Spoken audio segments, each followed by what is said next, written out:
Hi, thank you for joining me today in the Louie file. All right, we're still dealing with the same kind of a series of videos here based on the events at the Tower of Babel and the kind of the defining of that's found in Deuteronomy 32 verse 8 and 9.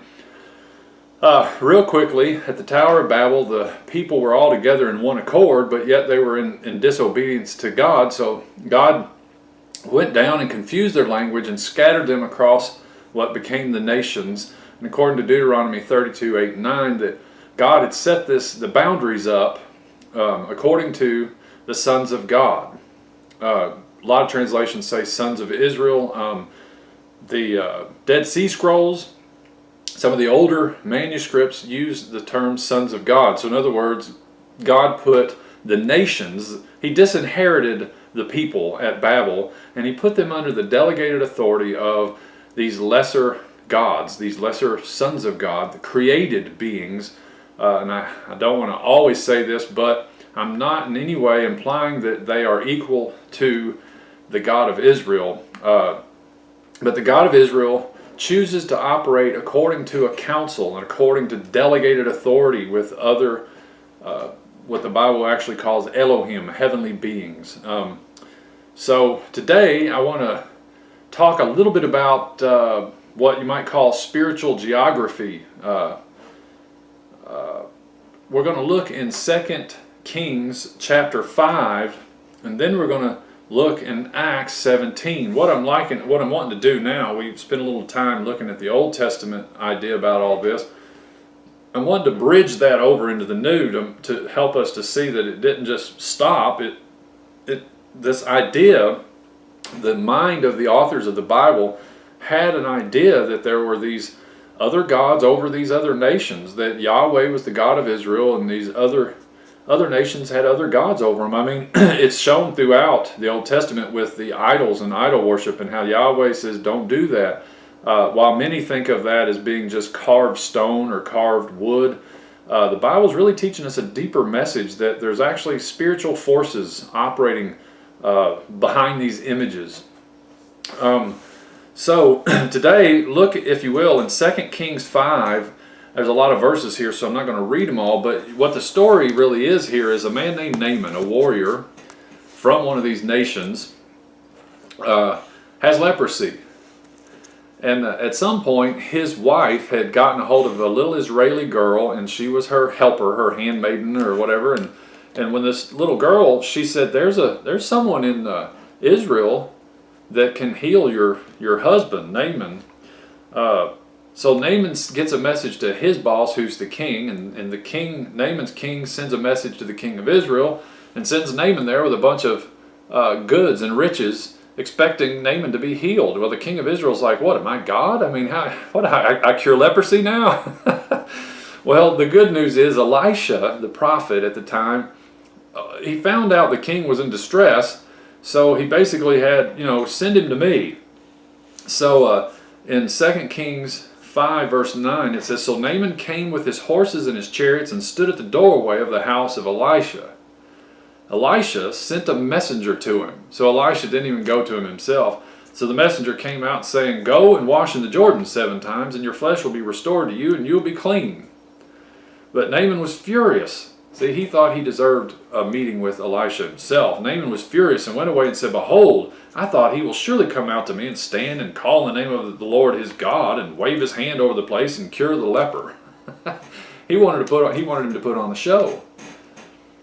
So verse 12, are not Abana and Pharpar, the rivers of Damascus, better than all the waters of Israel? See, Naaman's got a little pride in his heritage here, and he thinks the water of other rivers are better than the Jordan. Could I not wash in them and be clean? So he turned and went away in a rage. He's upset. He's already got in his mind how God's going to heal him. Isn't that something? Don't we do that sometimes? Then his servants came near and spoke to him and said, my father, had the prophet told you to do some great thing, would you not have done it? How much more then when he says to you, wash and be clean? So he went down and dipped himself 7 times in the Jordan, according to the word of the man of God, and his flesh was restored like the flesh of a little child, and he was clean. So it worked. So 2 Kings 5:15. When he returned to the man of God with all his company and came and stood before him, he said, now listen to what Naaman said, behold now, I know that there is no God in all the earth but in Israel. Oh my gosh. So Naaman got healed from his leprosy, and he knows now that Yahweh, the God of Israel, is God. He's the one true God, and he's just declaring that these other gods are not really gods at all. He says, so please take a present from your servant now. He's converted too. But he said, as the Lord lives before whom I stand, I will take nothing. Elisha, he's not going to take any gifts or any payment.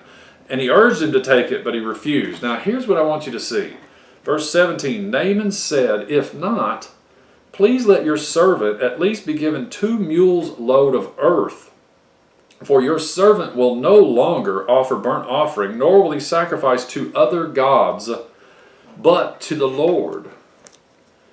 In this manner, or in this matter, may the Lord pardon your servant. So now he's got a request. When my master goes into the house of Rimmon to worship there, and he leans on my hand, and I bow myself in the house of Rimmon, when I bow myself in the house of Rimmon, the Lord pardon your servant in this matter. He said to him, go in peace. So he departed from him some distance.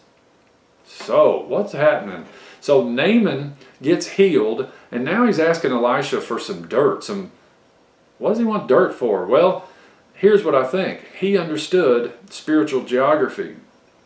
He understands this delegated authority. He understands he comes from a territory ruled by another God, and he understands Elisha's God is God. He's the real God, the Lord of Lords, and King of Kings, God of gods. There's none beside him. So I don't know what he's going to do with the dirt, but then he does request. He's asking Elisha, do you think Yahweh, the Lord of Israel, God of Israel, is going to be okay with me if I have to go into a temple, an idol temple with my boss? I mean, if I got to help him in there and I'm basically worshiping, I'm agreeing, is that going to be a problem? And Elisha said, go in peace. Go in peace. So we can make some things of this, and I'm not sure which direction to go with this, but there is obviously a delegated authority coming from Yahweh to this other God, this other territory, Rimmon. So Naaman has it in his heart. He knows that the God of Israel is the real God. So what he does with the dirt and whether or not I think maybe Elisha's leaving it up to Naaman to decide about whether he can go in that temple or not. Interesting, because it kind of harkens back to what Paul tells them in Corinthians about meats for idols, and how we have to do things according to our own conscience, and we have to come to our own conclusions in some matters about where our heart is with the one true God, and our behaviors here that might be misconstrued sometimes. But let's jump ahead now to Acts 17, and let me show you how I connect this. In Acts 17, the Apostle Paul is in Athens.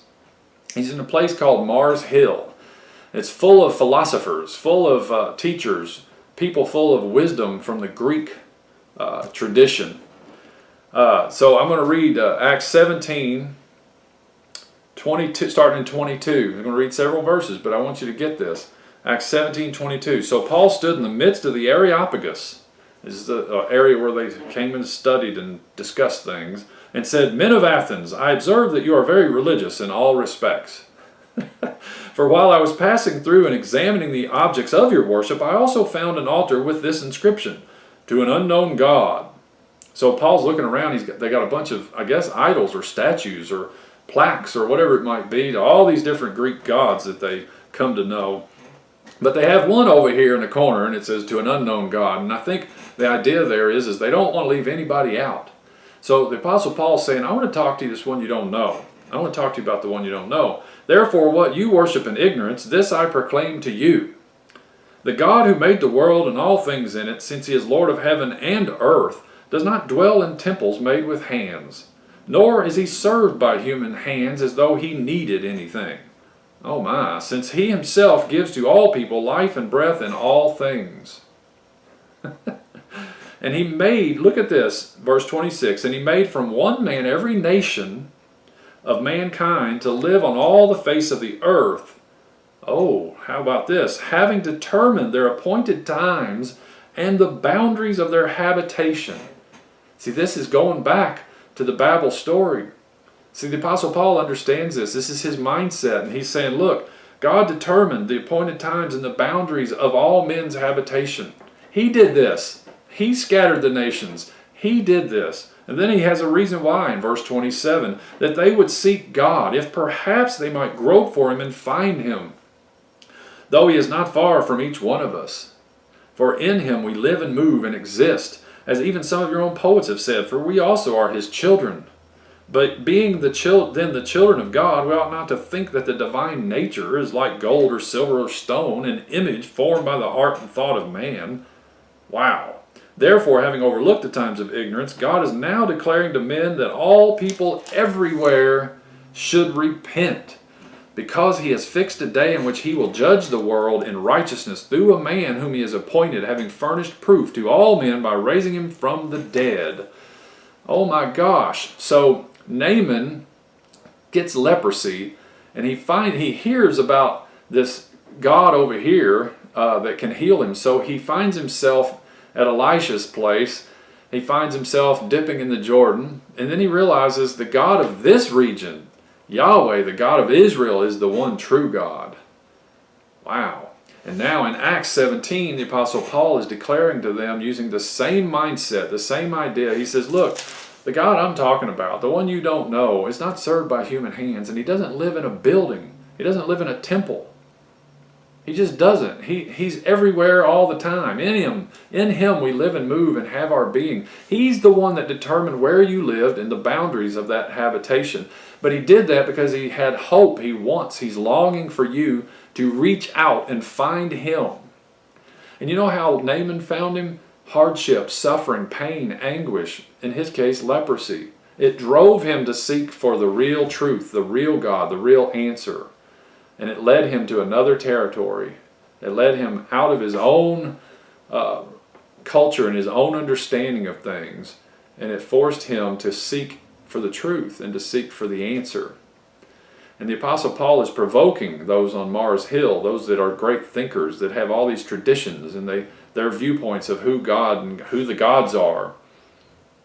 But Paul is pointing to Jesus Christ, and he's saying the God that's God of gods and Lord of lords is appointed a day when we'll all be judged according to one man. And the reason we know we'll be judged according to him is because God raised him from the dead. That's God's way of saying, look, he's the one you need to look to. He's the one you need to pay attention to. What is he all about? All right, so spiritual geography, delegated authority to the lesser gods. It may be strange to your ears, but I challenge you to look into the scriptures and see if it doesn't add up. See if it doesn't make sense to you as you dig. But I thank you, and I just pray that you would watch all of these videos, the Divine Council 2, Falling Man, from Babel to Pentecost, and then this video here, the boundaries of the peoples. They're all come together, and I pray that you would just watch them all and you get a grander picture here. And I'm going to continue this train of thought as long as I still have some scripture to go, and I believe I do. So I thank you for watching, and I hope that you'll catch me on the next Louie File video. See you later.